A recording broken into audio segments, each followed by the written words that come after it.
The Supreme Court has struck down a key part of former President Trump's tariff plan, reshaping the future of U.S. trade policy.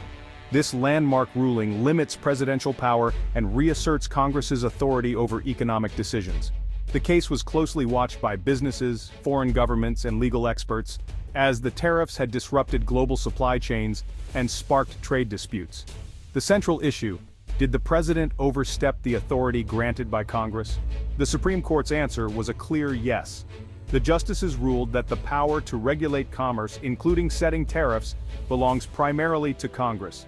This decision dismantles the legal framework used to justify aggressive trade strategies and restores constitutional checks and balances. It signals that emergency powers cannot be used as a blank check to bypass the legislative process. The immediate effect is the invalidation of the tariffs, but the long-term impact is a shift in how U.S. trade policy will be made. Future presidents will be constrained from using similar tactics. Congress is now empowered to reclaim its constitutional authority over commerce. The judiciary has reinforced its role as a guardian of the Constitution.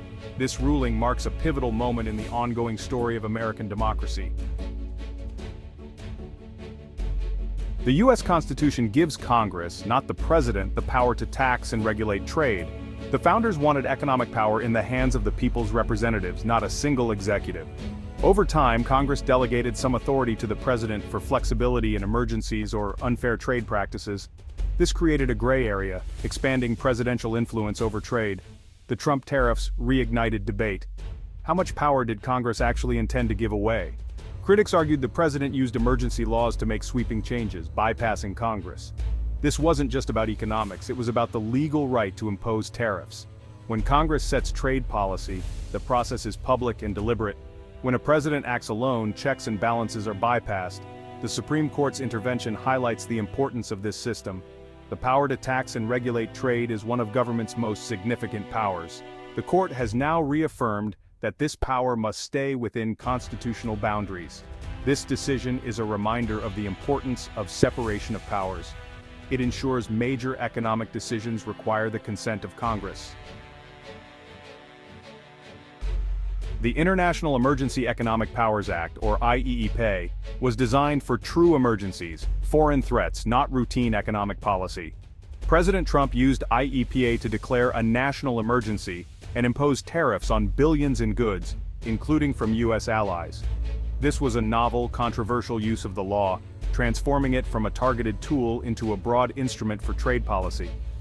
Lawsuits argued the president stretched the definition of emergency beyond reason.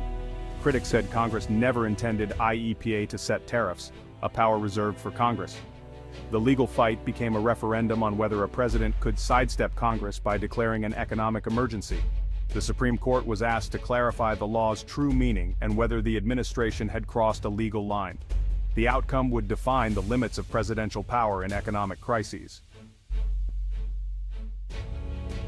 Legal challenges to the tariff centered on two arguments: violation of separation of powers and misuse of IEPA. By imposing tariffs, the president was accused of writing his own tax laws, a power reserved for Congress. Lawsuits argued IEPA was meant for specific foreign emergencies, not broad economic issues like trade deficits. The president's declaration of a trade emergency didn't meet the law's standard of an unusual and extraordinary threat. Courts had to examine the law's wording and Congress's intent. The challengers argued Congress never meant for IEPA to be used this way. The case was about drawing a line between presidential and congressional authority. If the president's action stood, it would permanently weaken Congress and upset the balance of power. The courts were asked to defend the constitutional structure itself. The Supreme Court relied on the Major Questions Doctrine, which requires clear congressional approval for decisions of vast economic significance. Opponents argued that imposing tariffs on hundreds of billions in goods was a major question, and IEPA didn't provide explicit authorization. The law never mentioned tariffs as a presidential tool. The court agreed, altering fundamental trade policy is Congress's job, and delegating that power requires direct, unambiguous law. IEPA was too general for such sweeping action. This was a major victory for those seeking to rein in executive power. The doctrine strengthens Congress's oversight of the executive branch. It signals that future administrations can't rely on broad interpretations of old laws for major new policies. The executive must get explicit permission from Congress for actions with massive national impact. The doctrine is a vital check on presidential power. It ensures major decisions are made through debate and legislation, not executive decree. The balance of power is preserved. The legal fight began in lower courts, starting with the U.S. Court of International Trade, which ruled against the Trump administration. Judges found the administration exceeded its legal authority and failed to follow proper procedures. The government appealed to the federal circuit, but the appeals court upheld the lower court's decision. Judges were skeptical of the administration's broad claims of presidential power. With two courts ruling against the tariffs, the legal foundation was crumbling. The government's last option was the Supreme Court. The case's economic impact and constitutional questions made it a prime candidate for review. The government petitioned the Supreme Court to reverse the lower courts. The justices agreed to hear the case, setting the stage for a decisive showdown. The journey through the courts highlighted the stakes for the balance of power. The Supreme Court's review would determine the future of presidential authority in trade.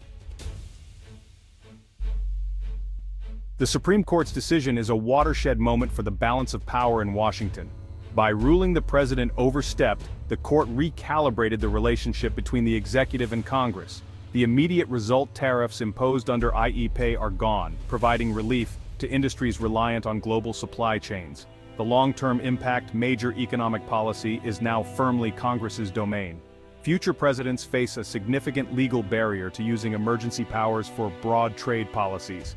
Congress is invited to reclaim its constitutional power and may clarify laws like IEPA to prevent future overreach. Presidents will need to work more closely with lawmakers to achieve trade goals. The strategy of bypassing Congress with emergency declarations is now much weaker. This ensures major decisions receive greater scrutiny and support. The ruling defends the rule of law and checks and balances. The Supreme Court reaffirmed that government powers are not unlimited. This decision will shape debates about presidential power for years to come. It's a victory for representative government and transparent policymaking.